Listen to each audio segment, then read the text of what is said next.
teman-teman, kita lanjutkan kembali ya. Ya, di video pertama kita sudah membahas tentang automaticity. Jadi sedikit Pak ulangi lagi bahwa ada beberapa keistimewaan jantung yang harus kita tahu dan kita pahami. Yang pertama automaticity ya, sudah kita bahas. Dan yang kedua adalah conductivity ya, conductivity. Apa sih Pak Abu yang dimaksud dengan conductivity ya? Kemampuan apa gitu yang dimiliki oleh jantung terkait conductivity? Tolong dipahami teman-teman ya, jangan cuma dihafal ya. Jadi teman-teman ya, kalau kita pahami yang dimaksud dengan conductivity itu yaitu impuls yang dihasilkan oleh sumber-sumber pacemaker nantinya akan dihantarkan, nantinya akan didistribusikan. Kemana Pak Bu? Ya ke sel-sel otot jantung. Sel otot atrium, sel otot ventrikel, kan begitu. Siapa yang menghantarkan Pak Bu? Suatu sistem yang ada di jantung yang biasa kita kenal dengan istilah sistem konduksi jantung. Bapak ulang lagi. Jadi impuls yang dihasilkan tadi oleh sumber-sumber pacemaker akan dihantarkan, akan didistribusikan oleh suatu sistem yang ada di jantung yang biasa kita kenal dengan istilah sistem konduksi jantung. Oke, teman-teman, dihantarkan kemana? Ya ke seluruh sel-sel otot jantung, mulai dari atrium sampai ventrikel. Ya, jelas teman-teman? Nah, maka dari itu teman-teman ya, siapapun yang belajar EKG harus tahu urutan normal sistem konduksi jantung. Kalau yang ini saja nggak hafal, dibolak-balik ya gimana mau benar belajar EKG-nya ya. Ini harus hafal sumber impuls dasar matchmaker alami. Harus hafal urutan normal sistem konduksi jantung. Ya. Nah, karena kita bicara normal, maka urutan sistem konduksi jantung yang normal harus dimulai dari SA node ya. Nah, nanti dari SA node ya, impuls akan menyebar ke atrium ya, baik kiri maupun kanan melalui sistem konduksi di atrium. Oke. Kemudian nggak ada jalan lain teman-teman. Ya, nggak ada jalan lain menuju ke ventricle, harus melalui AV node. Oke. Nah, jadi mulai dari SA node masuk ke sistem konduksi atrial ya, kemudian masuk ke AV node. Nah, di AV node nanti impuls akan mengalami perlambatan, mengalami delay. Bahasanya Pak Abu itu akan diredam. Loh, kok diredam Pak Abu? Kok diperlambat Pak Abu? Kalau teman-teman mempelajari secara detail fungsi AV node ya, salah satunya adalah memperlambat impuls. Ya, jangan buru-buru masuk ke sistem konduksi ventricle atau Purkinje. Jangan buru-buru. Makanya diperlambat, diredam. Supaya apa? Supaya ya memberikan kesempatan kepada kedua ventrikel mengisi darah secara optimal. Coba bayangin kalau misalkan impulsnya buru-buru masuk ke ventrikel, ya kan? Nanti ventrikel tidak mengisi optimal, maka darah yang dipompakan nggak optimal. Ya nggak teman-teman? Jelas ya?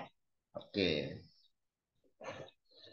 Ya, jadi saya ulang lagi, urutan normal sistem konduksi jantung mulai dari S anod, atrial, kemudian avenod. Jangan lupa, avenod diapain? Diredam, ya, diperlambat, di-delay, ya, supaya darah ngisi ventricle secara optimal. Kemudian baru masuk ke Purkinje cell, ya. Nah, masuk ke Purkinje cell mulai dari his bundle kanan dan kiri terus ke serabut Purkinje. Seperti itu teman-teman, urutan normal sistem konduksi jantung, ya. Jelas ya teman-teman ya? Baik. Yang ketiga adalah keistimewaan yang harus kita tahu ya dan kita pahami, yaitu excitability. Nah, kalau di buku-buku kan ada tulisan atau catatan excitability itu katanya berespon terhadap stimulasi. Maksudnya bagaimana? Ya, nah, tolong dipahami teman-teman. Ya, nah, sebenarnya udah Pak Bu jelaskan secara udah Pak Bu jelaskan tadi sedikit ya. Jadi begini pemahamannya ya. Kalau konteksnya abnormal, yang tadi Pak Bu udah bilang di video pertama ya, walaupun S anod ya masih berfungsi dengan baik, tidak ada masalah, masih gagah, masih kuat, menjalankan fungsinya sebagai sumber utama pacemaker jantung yang normal. Tapi dalam kondisi yang tidak normal atau patologis, ya bisa saja di area lain, ya di area lain mampu melakukan aktivitas listrik duluan. Ya, kok bisa Pak Abu? Di area mana saja? Ya bisa di area atrium, bisa di area avenod, bisa di area ventricle. Ya, kondisi yang bagaimana Pak Bu yang patologis? Ya macam-macam teman-teman. Ya, yang bukan patologis saja bisa saja kok ya gitu. Apalagi yang patologis, contohnya electrolyte imbalance ya, atau efek obat-obatan, nah, atau iskemi, atau infak otot jantungnya ya, atau karena penyakit misalkan ya, penyakit sistemik misalkan ya. Nah, bisa menyebabkan apa namanya area-area tertentu mampu menghasilkan impuls, dan impuls ini tetap direspon oleh sistem konduksi jantung teman-teman ya, tetap akan disebarkan ya, akan dihantarkan ke seluruh area, tetap akan menghasilkan gambaran EKG. Nah, gambaran EKG ini normal enggak? Ya tidak normal. Kan asalnya titik asal impulsnya bukan dari S anode, tapi selain dari S anode, ya kan? Makanya ada istilah ekstrasistol. Nah, di step awal kita nggak belajar ekstrasistol teman-teman. Adanya di step kedua, ya. Menarik pokoknya belajar ekstrasistol. Ya, nah, kalau di luar sana belajar ekstrasistol ya cuma kulitnya aja, kita akan lebih sedikit ke dalam-dalam nggak apa-apa kan. Nah, begitu. Oke ya. Jadi kalau cuma satu impulsnya ya mungkin ekstrasistol satu dua ekstrasistol. Kalau sampai berkali-kali bisa menyebabkan apa namanya impuls yang sustainable ya. Kalau dari atrial akan membentuk aritmia di atrial. Kalau di avenod akan membentuk aritmia di avenod. Kalau di ventricle ya akan membentuk aritmia di ventricle ya. Begitu teman-teman ya, kurang lebihnya. Jelas ya? Nah, oke ya. Nah, ya, saya rasa itu saja untuk kelistrikan di jantung yang harus kita kenali dan kita tahu dan kita pahami ya teman-teman. Ya kalau kontraktiliti, kalau kontraktiliti kan masalah mekanik teman-teman. Artinya kalau ada aktivitas listrik ya diharapkan nantinya bisa menghasilkan proses mekanik ya, dan otot jantung kita memiliki kemampuan melakukan apa kontraksi ya begitu. Yang penting kita fokuskan di kelistrikan jantungnya ya teman-teman. Ya sekali lagi ya teman-teman ya, jangan sampai tidak hafal ya impuls dasar yang dimiliki atau yang dikeluarkan oleh masing-masing sumber pacemaker alami jantung. SA node berapa, AV node berapa, Purkinje berapa, tolong dihafal. Satu. Oke, dan jangan punya persepsi ya tiga-tiganya mengeluarkan impuls secara bersamaan. Tidak.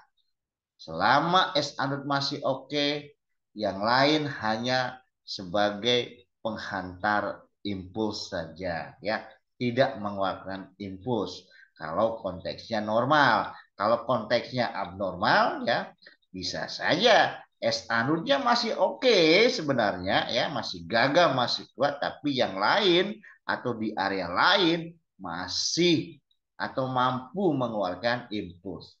Berarti ada dua dong Pak Bu. Iya, ya ada dua ya. Tolong digarisbawahi, ada dua ya. Satu dari S anode sumber listriknya, satu dari selain S anode. Jelas ya. Berikutnya tolong jangan sampai tidak hafal urutan normal sistem konduksi jantung ya. Dia harus mulai dari mana? S anode ya. Ini S anode ya. S anode, kemudian atrial, ya, kemudian avinod. Nah, di avinod diapain? Diredam. Ya, pakai bahasa Pabu aja dah. Diredam, ya. Bahasa kerennya mah di delay, bahasa mudahnya diperlambat. Nah, tahu kan alasannya kenapa diperlambat? Ya, diredam, di delay, tahu ya? Oke. Setelah itu baru masuk ke Purkinje ya. Mulai dari his bundle sampai ke bawah itu namanya Purkinje ya. Karena posisinya di mana di area ventricle, maka lebih simpel kita mengatakannya di ventricle boleh, tapi tolong harus paham ya. Karena yang namanya otot jantung itu tidak memiliki kemampuan mengeluarkan impuls secara spontan. Jelas ya? Jelas ya? Oke. Ya, saya rasa untuk video kedua cukup ya. Tolong diulang-ulang lagi sampai benar-benar paham ya. Oke, kalau masih bingung ya, monggo silakan tanyakan di grup atau boleh langsung japri Pak Bu ya. Oke, saya rasa cukup untuk video kedua. Nanti kita lanjutkan di video ketiga.